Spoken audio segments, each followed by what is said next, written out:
नमस्कार दोस्तों, आज हम एक नई सीरीज शुरू करने जा रहे हैं जिसमें हम हमारे प्यारे भारत देश का संपूर्ण इतिहास जानने की कोशिश करेंगे। जैसे कि हमारा देश कैसे बना, उसका नाम कैसे पड़ा, कौन कौन से राजा महाराजाओं ने यहाँ शासन किया, यहाँ कौन कौन सी सभ्यताएं, धर्म आदि फले फूले। हम वो सब कुछ जानने की कोशिश करेंगे जो हमें नहीं बताया गया। हम इस सीरीज़ में पुराणों में वर्णित तथा प्रमाणित इतिहास की सारी बातें जानेंगे। तो चलिए शुरू करते हैं हमारी नई सीरीज़ जिसका नाम है फॉरगेटन टेल्स ऑफ इंडिया। भारतीय इतिहास के ऐसे कई रहस्य अभी उजागर होना बाकी हैं जो इतिहास में नहीं पढ़ाए जाते या जिनके बारे में इतिहासकारों में मतभेद है। दरअसल भारत के इतिहास को फिर से लिखने की आवश्यकता है, क्योंकि वर्तमान में पाठ्य पुस्तकों में जो इतिहास पढ़ाया जाता है वह या तो अधूरा है या सत्य से बहुत दूर है। भारतीय इतिहास को बौद्ध काल या सिंधु घाटी सभ्यता से जोड़कर शुरुआत मानी जाती है और उसे ही हम भारत का प्राचीन काल का इतिहास कहते हैं, पर वास्तव में वह मध्यकाल के पास का इतिहास है और जिसे हम मध्यकाल कहते हैं वास्तव में वह राजपूत काल था। हमें प्राचीन काल के उस इतिहास को जानना जरूरी है जो हमें नहीं बताया जाता और उसे किस्से कहानी बताकर नकार दिया जाता है। भारत का जो भी इतिहास है वह पुराणों में दर्ज है। आज के वेस्टर्न कल्चर से प्रभावित लोगों को पुराण की कोई समझ नहीं, उन्होंने इसे बिना समझे काल्पनिक बताया और नकार दिया। पुराण का अर्थ है सबसे पुरातन या प्राचीन, अर्थात इतिहास का सार। पुराणों में हजारों नहीं लाखों साल की परंपरा, इतिहास, संस्कृति और वैदिक ज्ञान को समेटने का प्रयास किया गया है। भारत के 4 ऐतिहासिक ग्रंथ हैं, रामायण, महाभारत, स्मृति और पुराण। भारत का प्राचीन इतिहास इसी में समाया हुआ है। इन्हीं सबको आधार बनाकर चलिए जानते हैं हमारे देश भारत के संपूर्ण इतिहास के बारे में हमारी series forgotten tales of India में। पहले एपिसोड में हम जानेंगे हमारे प्यारे देश भारत का निर्माण कैसे हुआ। आज जैसा हम पृथ्वी को देखते हैं, असल में करोड़ों साल पहले इसका रूप रंग बिल्कुल अलग था। आज से करीब 225 मिलियन यानी 22.5 करोड़ साल पहले धरती पर मौजूद हर भाग आपस में जुड़ा हुआ था, यानी किसी देश की कोई सीमा या कोई खंड नहीं था। सब कुछ भूमि का एक बड़ा हिस्सा था। धरती के इस विशाल हिस्से को पेंजिया नाम से जाना जाता था।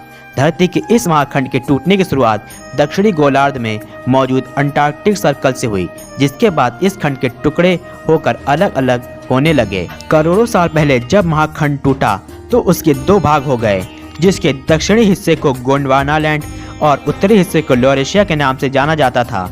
धरती के इन दोनों हिस्सों के बीच जिस खाई का निर्माण हुआ उसे परमोट्रेसिक नाम दिया गया।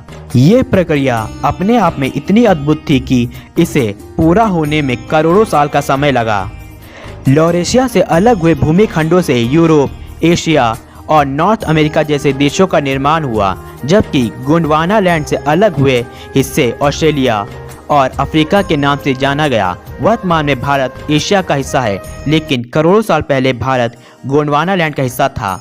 अंदरूनी प्लेटों की टकराव की वजह से वह धीरे धीरे एशिया की तरफ बढ़ने लगा। कई सालों तक चले इस सफर के बाद आखिरकार भूमि का वो हिस्सा वर्तमान लद्दाख से जा टकराया और उससे जुड़ गया। इस तरह गोंडवाना लैंड से अलग हुआ भूमि का एक हिस्सा हमारा देश भारत बना।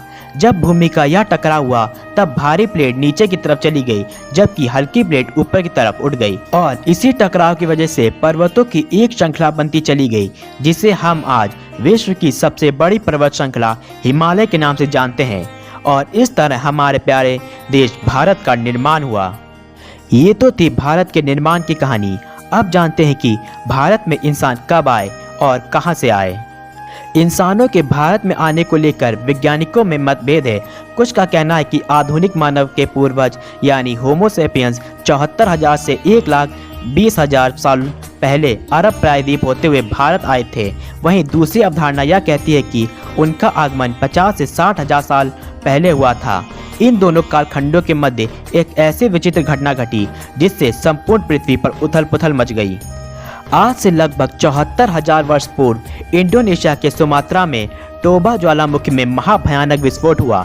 यह इतना भयानक था कि भारत सहित पूरे एशिया पर धुएं और राख का ऐसा गुबार छाया कि लगभग 1000 सालों तक हिम युग की शुरुआत हो गई। साथ ही मानवों की भारी आबादी नष्ट हो गई। हालांकि कुछ पुरातत्वविद इस तथ्य का समर्थन नहीं करते हैं। कुछ शोधकर्ताओं द्वारा कहा गया कि भारत में पहले जीवन था, पर इस विस्फोट के बाद वह जीवन समाप्त हो गया। वहीं कुछ विद्वानों का मानना है कि इस विस्फोट के बाद ही अफ्रीका से हमारे पूर्वज भारत आए। लंबे समय से भारत के लोग इसी थ्योरी पर विश्वास करते आए हैं, पर हाल ही में शोधकर्ताओं और भूवैज्ञानिकों में तब हलचल मच गई जब हाल ही में सोन नदी घाटी में उत्खनन के दौरान यहाँ कई साक्ष्य प्राप्त हुए, जिसमें मानव द्वारा उपयोग की जाने वाली कई वस्तुएं मिली जो 80 से 65 हजार पुराने थे। इससे वह थ्योरी गलत नजर आती है जिससे कहा गया था कि भारत में मानव के पूर्वज अफ्रीका से आए थे। वहीं कई ऐसे प्रमाण मिले हैं जो करीब 1 लाख वर्ष पुराने हैं। ये तो थे शोधकर्ताओं द्वारा दिए गए तथ्य। अब जानते हैं हमारे पुराण इस पर क्या कहते हैं। भारत का उल्लेख हमारे पुराणों में भी मिलता है। विष्णु पुराण भारत की भौगोलिक स्थिति बताते हुए लिखता है, उत्तरेण समुद्रस्य हिमाद्रिश्च चैव दक्षिणे वर्ष तद भारतम नाम भारती यत्र संतति। अर्थात दक्षिण में समुद्र और उत्तर में हिम पर्वत के बीच की भूमि का नाम भारत है। यहाँ भारत के वंशज रहते हैं। अधिकांश पुराणों में भुवन कोश का वर्णन करते हुए भूमंडल के भूलोक का परिचय दिया गया है। भूगोल वर्णन के अंतर्गत शब्द द्वीपों में एक जम्बू द्वीप का वर्णन हुआ है और जम्बू द्वीप वर्णन प्रसंग में भारतवर्ष का भौगोलिक सांस्कृतिक परिचय कई पुराणों में प्रस्तुत किया गया है। वहीं जहां शोधकर्ता पृथ्वी पर मानव उत्पत्ति 80,000 से 65,000 से ज़्यादा नहीं मानते, वहीं पुराणों में लाखों वर्ष पूर्व का भी मानव इतिहास का वर्णन मिलता है। पुराणों के अनुसार कुल 4 युग बताए गए हैं, सतयुग, त्रेता युग, द्वापर युग और कलयुग। इसमें सतयुग की आयु 17,28,000 वर्ष, त्रेता युग की 12,96,000 वर्ष, द्वापर युग की 8,84,000 वर्ष और कलयुग की 4,32,000 वर्ष बताई गई है। वर्तमान में कलयुग चल रहा है, जिसको शुरू हुए 5,225 वर्ष बीत चुके हैं और 4,26,875 वर्ष शेष हैं। इस तरह पुराणों के अनुसार धरती पर मानव करीब 38,93,125 वर्ष से मौजूद हैं। यह सिर्फ एक मनवंतर का है। इस तरह कुल 6 मनवंतर बीत चुके हैं और इस समय 7वां मनवंतर चल रहा है। तो सोचिए हमारे पास कितना प्राचीन लिखित इतिहास मौजूद है। अब यह मनवंतर क्या होता है, हम इसके बारे में अगले एपिसोड में जानेंगे। वहीं पुराणों के अनुसार मानव कभी बंदर का विकसित रूप नहीं था। वह जैसा प्राचीन काल में दिखता था वैसा ही आज दिखता है। पौराणिक मान्यता के अनुसार मानवों की उत्पत्ति स्वयंभू मनु और शत्रुपा से हुई।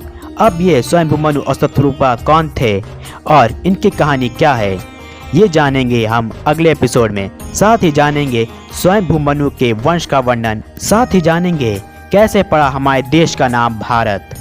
अगर आपको ये वीडियो पसंद आई तो इसे लाइक और शेयर जरूर करें। साथ ही अपनी राय कमेंट बॉक्स में ज़रूर दें और हमारे चैनल को सब्सक्राइब करना ना भूलें। जल्द मिलेंगे इस सीरीज़ के दूसरे एपिसोड में। तब तक के लिए जय हिंद।